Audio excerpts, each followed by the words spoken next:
Hey guys, it's Rachel here. Welcome back to my channel. Today I'm doing my final April wrap-up. I have 5 books to talk about today, so without further ado, let's just get into it. So the first book I read in the second half of April was Heir of Fire by Sarah J Maas.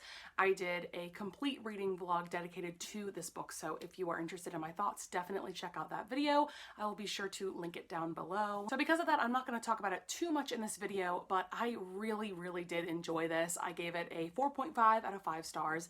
This has been by far my favorite book of the Throne of Glass series so far, and I just can't wait to see where this series goes from here. Next book I read after that is The Disappearance of Sloane Sullivan by Gia Cribbs. This was actually the book that I picked for the book club that I am a part of called the Nerd Herds Book Club, which is a club that I am a part of with some lovely ladies that I have met here on BookTube. So just to give you a summary, this is a YA thriller, and it centers around Sloane Sullivan, who is a teenage girl who has been in witness protection program for the last 6 years or so of her life. And so she has gone through like 19 identities at this point because there have been various things throughout these 6 years that have led her and her companion Mark to just keep running away and making new identities. Now the plot does go beyond that, but because it's a mystery thriller, I definitely don't want to give too much away. Overall, I really enjoyed this. I thought it was really fast-paced, and I really enjoyed using the witness protection program as a plot device. I've never really read a book like that. So if you guys have read any books with that kind of plot device, definitely let me know in the comments below, because I discovered that I really like the use of witness protection in mystery thrillers. I also thought that the characters were pretty well developed throughout, and I thought that the ending was very interesting and not quite what I expected. There were a few plot twists throughout this book that I did kind of guess, but in this instance, it didn't really take a lot away from my personal reading experience. Now, there are a few negatives with this book. There are a few things in this book that are very far-fetched, and there are also aspects that I feel like are just a little too convenient. I just wish that the author Gia Cribbs would have dug really deep and maybe created more plot devices or events that were more interesting and more believable. But other than that, I really did enjoy this, and I gave it a 4 out of 5 stars. Next book that I read this month is What I Lost by Alexandra Ballard.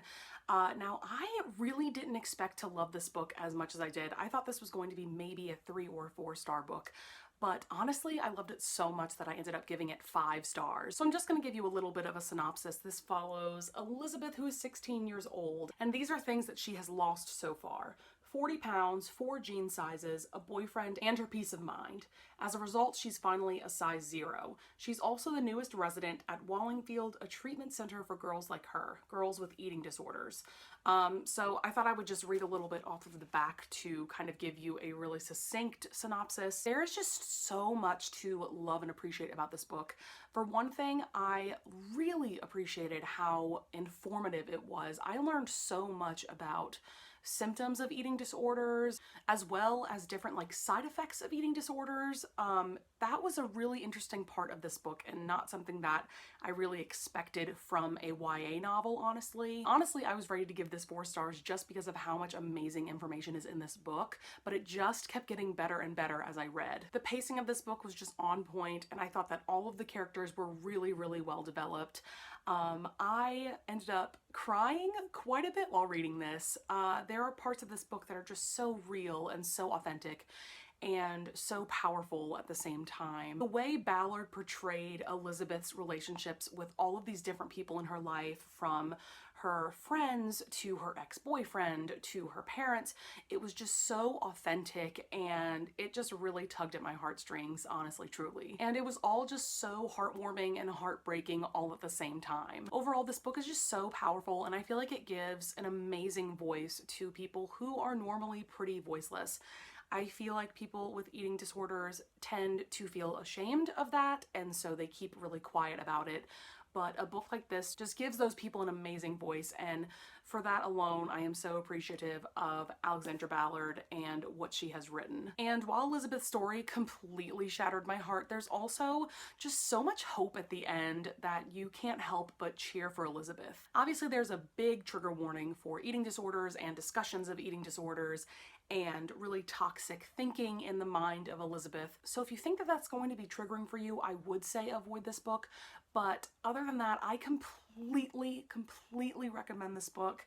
I think everyone will find something to love about this book, even if you're someone who doesn't typically like YA. The next book I want to talk about is The Princess and the Fangirl by Ashley Poston. This is the second book, or I guess the companion novel to Geekerella, which I read a couple of months ago and really loved. I gave that book a full 5 stars. So this installment follows different characters from Geekerella. So this one follows Imogen Lovelace, who is an ordinary fangirl on an impossible mission to save her favorite character, Princess Amara, from being killed off in the Starfield movie sequel. And then the other character is Jessica Stone, who is the actress who played Princess Amara in the first Starfield reboot movie.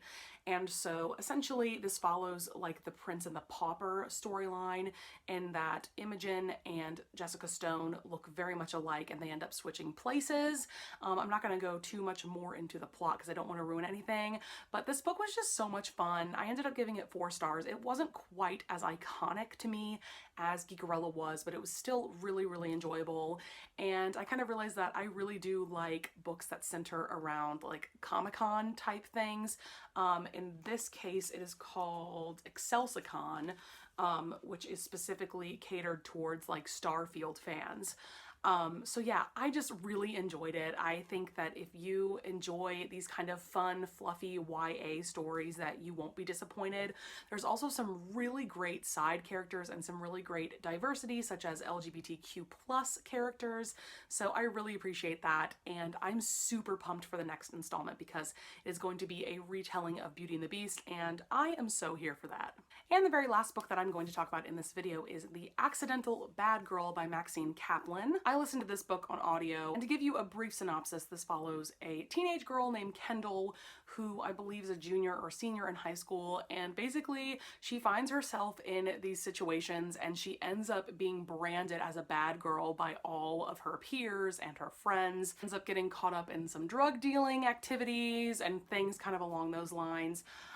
You know, this book isn't anything to write home about, honestly, truly. I gave it 3 stars. I think it's just okay. It was an entertaining enough audiobook for me to listen to while I was driving, but it's not anything that I would say that you absolutely need to pick up. I would say that this was just a kind of fun, entertaining, guilty pleasure book. So if you like those kind of YA stories, I think you would enjoy this, but other than that, I don't feel the need to recommend it to you. It was just okay. And that is going to be it for my April wrap-up, you guys. I hope you enjoyed, and I hope you would consider subscribing, and don't forget to push that notification bell button below so that you will be notified every time I upload. I'll see you guys in the next video. Bye!